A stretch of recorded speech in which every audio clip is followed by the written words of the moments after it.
Hello everyone. RG Kar medical में हुए हादसे को लेकर आज मैं आपसे कुछ बातें करना चाहता हूँ। बाकी लोगों के लिए ये चीज़ें मैटर नहीं करती। मैं आपसे बात करूँगा, 4 दिन आप याद रखेंगे, 4 दिन सिस्टम याद रखेगा, हर कोई इसे भूल जाएगा, लेकिन अभी नहीं तो कभी नहीं। वो लड़की जिसने अपना 11th-12th किया, अपना नीट यूजी देकर 5.5 साल की एमबीबीएस ख़त्म करी, 1 साल पीजी की तैयारी करी, उसके बाद अपना 24 से 36 घंटे और उससे भी ज़्यादा का JR1 किया और अभी वो JR2 थी जो कि अपनी 36 घंटे की ड्यूटी पर अभी पोस्टेड थी। हुआ क्या, वो रात को अपने राउंड्स के बाद अपने घर पे बात की उसने। वो राउंड्स पर गई, राउंड ख़त्म करने के बाद वो अपने 3rd फ्लोर अपनी बिल्डिंग के सेमिनार रूम में 2 बजे करीब आराम करने पहुंची। उसके बाद क्या होता है, एक अपराधी, मैं उसे अपराधी कहूँगा, जो कि किसी की नज़र में नहीं आया, वो सुबह से लेकर उसके पिछले दिन से लेकर उस हॉस्पिटल में बार बार चक्कर लगा रहा था। वो एक दलाल था जो लोगों के एक्सरे करवाता था, लोगों के दाखिले करवाता था हॉस्पिटल में। उसको थोड़ी बहुत नॉलेज होगी, या हम कह सकते हैं कि ज़्यादा नॉलेज होगी उस हॉस्पिटल के बारे में, कौन कहाँ रहता है, कौन क्या करता है, किसी न किसी से उसकी जान पहचान होगी। वो एज अ पुलिस का वॉलेंटियर था, जो कि पुलिस के कनेक्शन में भी रहता था, तो उसकी जान पहचान पुलिस में भी थी, और जहाँ तक है उसकी जान पहचान हॉस्पिटल के प्रेमाइसेस में हॉस्पिटल के लोगों से भी होगी, ये पक्का है। अब क्या हुआ, वो रात को एक अपने पेशेंट जिसने दाखिला करवाया था 1 दिन पहले, उसके तीमारदार के साथ बेसमेंट में जाता है और शराब पीता है। ये चीज़ किसी ने नहीं देखी, किसी गार्ड ने नहीं देखी, किसी भी आदमी ने नहीं देखी कि वो शराब पी रहा है, क्या कर रहा है, क्या नहीं कर रहा है। सिक्योरिटी कहाँ थी कॉलेज की, डजेंट मैटर। आगे बढ़ते हैं। उसने कुछ पैसे दिए उस तीमारदार को, वो अपना बाइक से घर चला गया। उसके बाद क्या हुआ, वो आदमी बेसमेंट से 3rd फ्लोर तक लड़खड़ाता हुआ, याद रखिएगा, लड़खड़ाता हुआ 3rd फ्लोर पर पहुंचा। उसने सेमिनार रूम देखा, सेमिनार रूम के अंदर एक लड़की JR2 सो रही थी। राउंड्स के बाद अपनी 24 से 36 घंटे की ड्यूटी के बाद वो आराम कर रही थी। उसने देखा, उसकी नीयत बिगड़ी। इसमें सब लोग यही कहेंगे लड़की की गलती थी, वो अकेले ऊपर सेमिनार रूम में क्यों लेटी। साहब, किसी और की गलती भी देखना शुरू करिए, आपके साथ जब होगा तब आपको पता चलेगा क्या होता है। वो आदमी सेमिनार रूम में घुसा, ऐसा कहा जा रहा है पुलिस वालों का कि वो अकेला आदमी घुसा। उसने अकेले ही उस लड़की को पूरा दबोचने की कोशिश की। उसकी आंखों का जो चश्मा लगा था उसे तोड़ा, उसका लेंस जो है उसकी आंखों में घुसा, आंखों से खून निकला। उसने जितना हो सकता था, अपने बन पड़ सकता था, उसने पूरी कोशिश की खुद को बचाने के लिए। उसने उसके लेग्स जो हैं 90 डिग्री पर तोड़ रखे थे। उसके दोनों लेग्स एक दूसरे के 90 डिग्री थे। उसका जो पेल्विक गर्डल है वो पूरा टूट चुका था। और इतना आपको पता होना चाहिए, ये किसी एक आदमी का काम नहीं है। पुलिस पूरा इस केस को, अच्छा सबसे पहले एक और बात, जैसे ही ये कांड हुआ उसके बाद सुबह तक कोई हलचल तक नहीं हुई। उस आदमी ने रेप किया, ये 3 से 5 बजे के बीच की बात है। उस आदमी ने रेप किया, 40 सेकंड का काम था। उस आदमी ने रेप किया, मर्डर किया। उसके बाद वो आदमी अपना नीचे जाके चुपचाप उसने जगह चुनी पुलिस का बैरक। वो सोने गया पुलिस के बैरक में, पुलिस के बैरक में वो सो गया चुपचाप। सुबह एक कर्मचारी 3rd फ्लोर पे गया, उसने सेमिनार रूम खोला, उसने वो दृश्य देखा जो इस देश की 90% जनता नहीं देख सकती। उसने वो दृश्य देखा।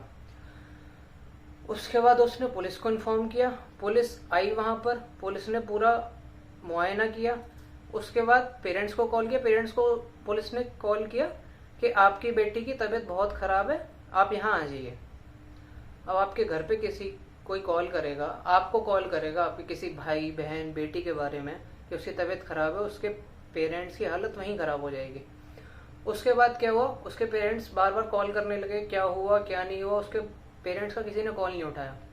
फिर सुबह पेरेंट्स को बोला जाता है कि आपकी बेटी साइकोटिक थी, आपकी बेटी ने सुसाइड कर लिया है।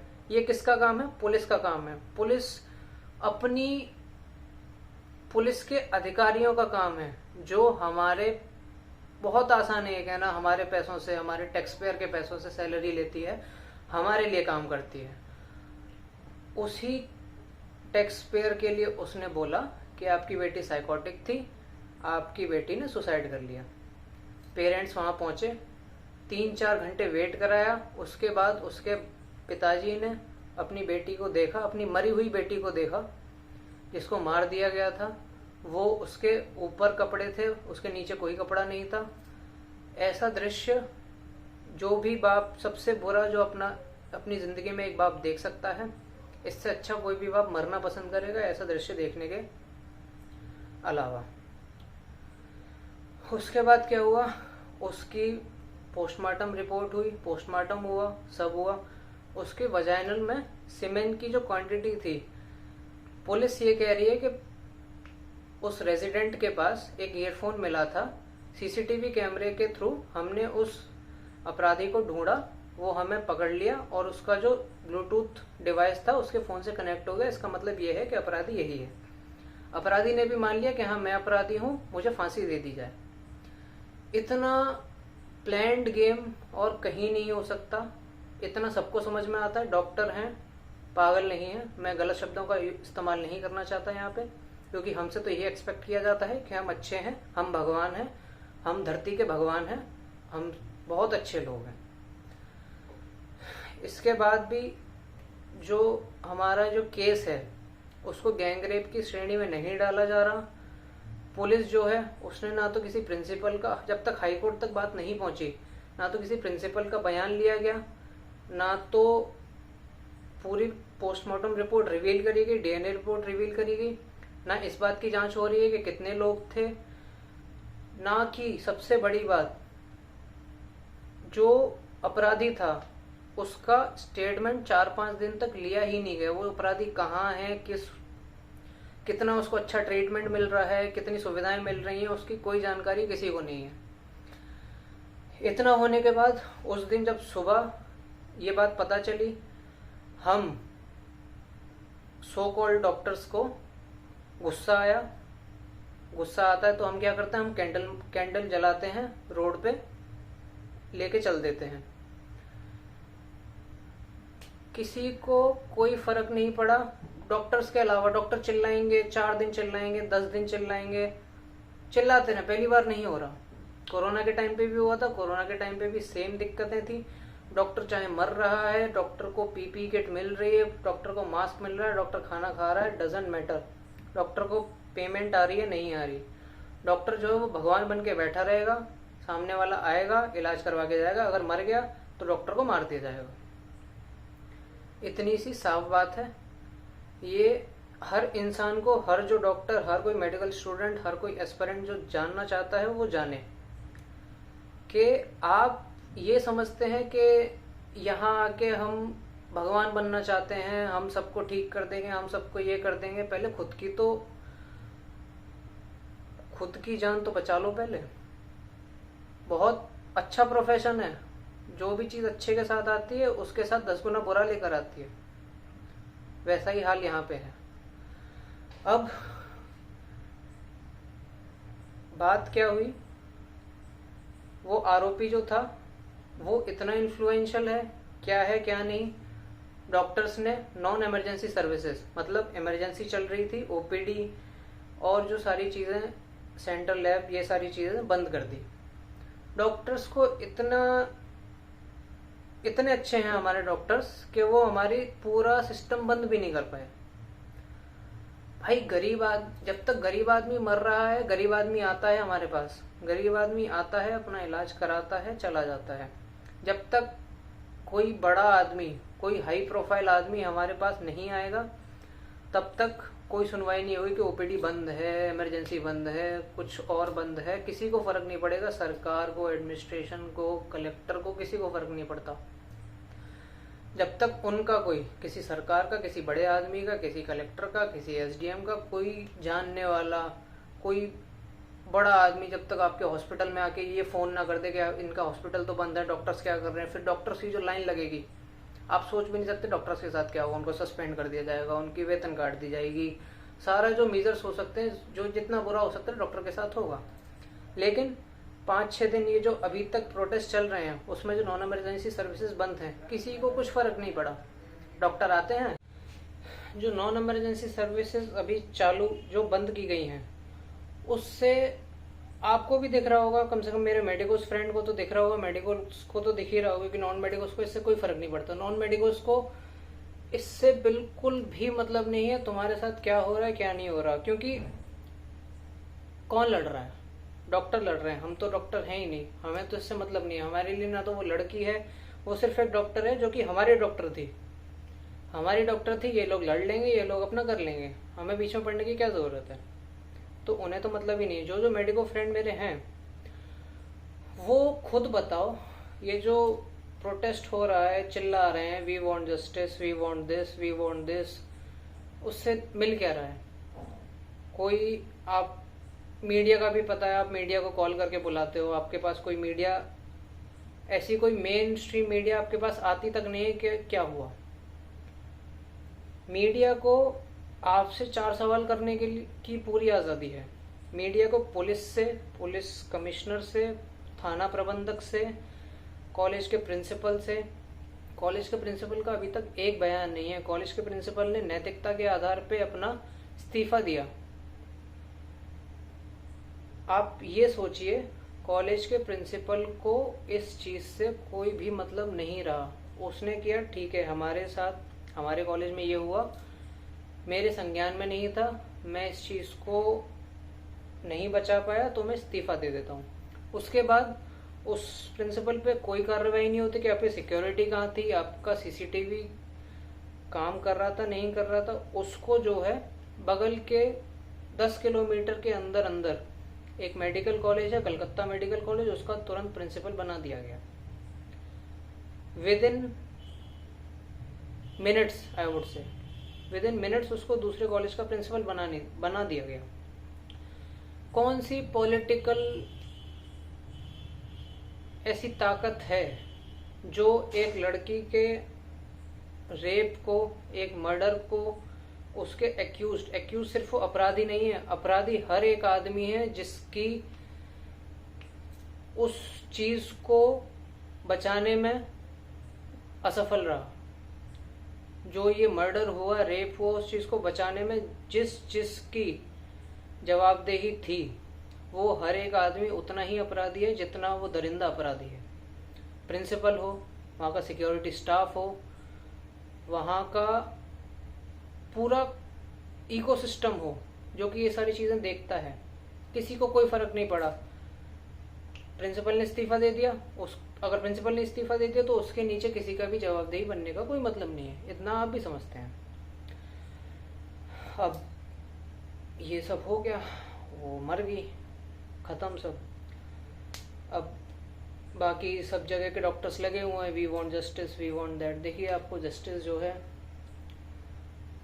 आई डोंट थिंक सो ऐसे मिलेगी जब तक आप, अभी यहाँ पे कोई नेता होता, किसी नेता का बेटा होता, जैसे आपने अभी एक केस सुना था पोर्श का, जो नागपुर में केस हुआ था, उसके बेटे ने, 17 साल के बेटे ने अल्कोहल के नशे में 2 लोगों की जान ले ली थी। आपको पता है उसके साथ क्या हुआ? अभी तक कोई भी, जैसे आपको याद हो एनकाउंटर्स होते हैं, कोई पॉलिटिकल कोई बड़ा अपराधी होता है, जैसे अतीक अहमद का हुआ था, अभी मार दिया गया, बहुत अच्छी बात है, ऐसे लोगों को मार दो, आप एनकाउंटर तो करो, आपको देखते ही मार देना चाहिए उसे। जब आपके पास सारे एविडेंसेस हैं, आप एनकाउंटर के नाम पे उसका अता पता नहीं है वो अपराधी है कहाँ, कोई अता पता नहीं है किसी चीज़ का, उसका सीबीआई को चांस दे दिया। भाई पूरा सिस्टम उस आदमी को बचाने में लगा हुआ, तुम सीबीआई को दे दो चाहे कुछ दे दो। तुमने वो पूरा जो कमरा था, सेमिनार रूम था, वो 2 दिन तक बंद रखा ताकि कोई भी एविडेंस ना मिल पाए। एविडेंस मिटाना कोई बहुत बड़ी बात नहीं होती, ऐसा नहीं है कि पहली बार पुलिस के साथ ये हुआ है, वो सब जानती है कहाँ से क्या एविडेंस हटाना होता है, कैसे क्या करना होता है। इतना डॉक्टर्स में दिमाग नहीं होगा, पुलिस में बहुत होता है, क्योंकि डॉक्टर्स जो पढ़ाई में लगे रहते हैं पूरी ज़िंदगी, आगे भी लगे रहेंगे। तुम पढ़ो, सुबह उठो, पेशेंट देखो, अपना जाओ, रात को सो जाओ, तुम्हें किसी चीज़ से मतलब नहीं होना चाहिए। ये दुनियादारी, ये पुलिस के चक्कर, ये वो, मर गई छोड़ देते, ख़त्म करते हैं। आप ट्विटर ट्रेंड चलाओगे, ये सोशल मीडिया चलाओगे, ये करोगे वो करोगे कि हमारे साथ ये हो गया, निर्भया 2 हो गया, ये हो गया। भाई निर्भया 2 करने की ज़रूरत क्या है? आप अभाया 1 करो। आपको किसी और का रेफरेंस लेने की क्या ज़रूरत है अपने खुद के इंसाफ लेने के लिए? आप खुद खड़े नहीं हो सकते क्या खुद के लिए? इतना बोलना सही नहीं है, बुरा लग जाता है। पर अब जो भी हुआ बहुत दुखद था। मैं यही कहूँगा, सब लोग मिले हुए हैं और ये जो प्रोटेस्ट करते हैं इनकी इतनी हिम्मत नहीं है कि किसी कलेक्टर के सामने, किसी डीएम ऑफिस के सामने जाके ये प्रोटेस्ट कर पाएँ। ये लोग अपने ही कैंपस में मेन गेट के सामने खड़े होकर चिल्लाते रहेंगे। आज चिल्ला रहे हैं, 10 दिन बाद चिल्लाते रहेंगे, 15वें दिन अपने आप चुप हो जाएंगे। किसी को कोई फ़र्क नहीं पड़ता। सब जानते हैं कि 10 दिन 15 दिन की ये चिल्लम चिल्ली होती है, किसी को कोई मतलब नहीं है। आपने ना, जो हमारे देश की जनता है, जो एक अधिकारी को पब्लिक सर्वेंट समझती है, हमारे नेता कहते रहते हैं, हमारे अधिकारी कहते रहते हैं हम पब्लिक सर्वेंट हैं आपके, हम आपके टैक्स से अपनी सैलरी लेते हैं तो हम आपके लिए काम करेंगे। पब्लिक सर्वेंट जो है वो अपनी पब्लिक को सर्वेंट से ज़्यादा कुछ नहीं समझता। पब्लिक सर्वेंट वो आपका नहीं है, जो उसकी पब्लिक है वो अपने अधिकारी की सर्वेंट है। आपसे वो अधिकारी, अगर अभी आप डीएम ऑफिस जाके पहुंचे अपना प्रोटेस्ट लेके, आपसे 4 सवाल पूछेगा, आप मुंह बंद करके वापस आ जाओगे।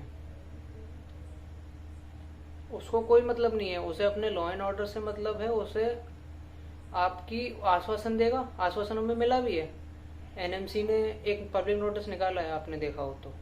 कोरोना के टाइम पे भी हुआ था, जब सिक्योरिटी इश्यूज हुआ था, जब ये वीडियोस निकला करती थी, ये सब काम हुआ था, तब भी यही चीज़ हुई थी। किसको कितना मिला, किसको कितना हुआ, सबको पता है। तो आप अपने पब्लिक सर्वेंट को जितना अपने सर पर चढ़ा के रखेंगे, जितना उसको राजा मानेंगे, वो आपको उतना ही अपना नौकर मानेगा। आप इस बात को जितना जल्दी समझेंगे उतना बढ़िया है। उसको राजा मानना बंद कर दीजिए, उसको एज अ पोस्ट मानिए कि हाँ ये एक पोस्ट है, ये हमारा मैसेंजर है, ये हमारा काम करेगा तो रहेगा, अगर नहीं करेगा तो इसे प्लीज़ हटा दीजिए। या उसके खिलाफ आप, ऐसा नहीं है कि आप जुर्म के खिलाफ लड़ो, जुर्म में जो जो इन्वॉल्व है आप उसके खिलाफ लड़ो, जुर्म अपने आप ख़त्म हो जाएगा। ये कुछ बातें हैं, अब ज़्यादा बोलना मेरे लिए भी ठीक नहीं है। बाकी आप सभी से यही उम्मीद है कि आप ये जो भी हो रहा है, आप अपने आसपास के एनवायरनमेंट को कम से कम खुद सशक्त हों, खुद इतने जागरूक बने कि किसी के साथ कुछ हो रहा है तो वहाँ जाके खड़े होना सीखें। आपको कुछ ऐसा इंट्यूशन आ रहा है कि ये आदमी गलत है, ये पेशेंट गलत है, पेशेंट के साथ वाले गलत हैं, ये जो दलाल टाइप के जो लोग होते हैं, ये इन सब चीज़ों से ज़्यादा कुछ भला नहीं करेंगे आपका, ये आपका हमेशा बुरा ही करेंगे। तो आप जितना इनसे दूर रह पाएँ उतना दूर रहें। अपने वर्क प्लेस को, अपने एनवायरनमेंट को थोड़ा पॉजिटिव वे में, और थोड़ा सा आजकल ये होने लगा है कि किसी को किसी से मतलब नहीं है, कम्युनिकेशन ख़त्म हो गया है। वो अपना एक साइड पड़ा हुआ है, कोई डॉक्टर तो उसे पड़े रहने दो, वो उसका मैटर है, हम अपना काम करेंगे। ऐसा नहीं है, ज़रूरी नहीं है हर कोई अच्छा हो। आप अच्छे हो सकते हैं, सामने वाला अच्छा हो सकता है, तीसरा आदमी ज़रूरी नहीं अच्छा हो।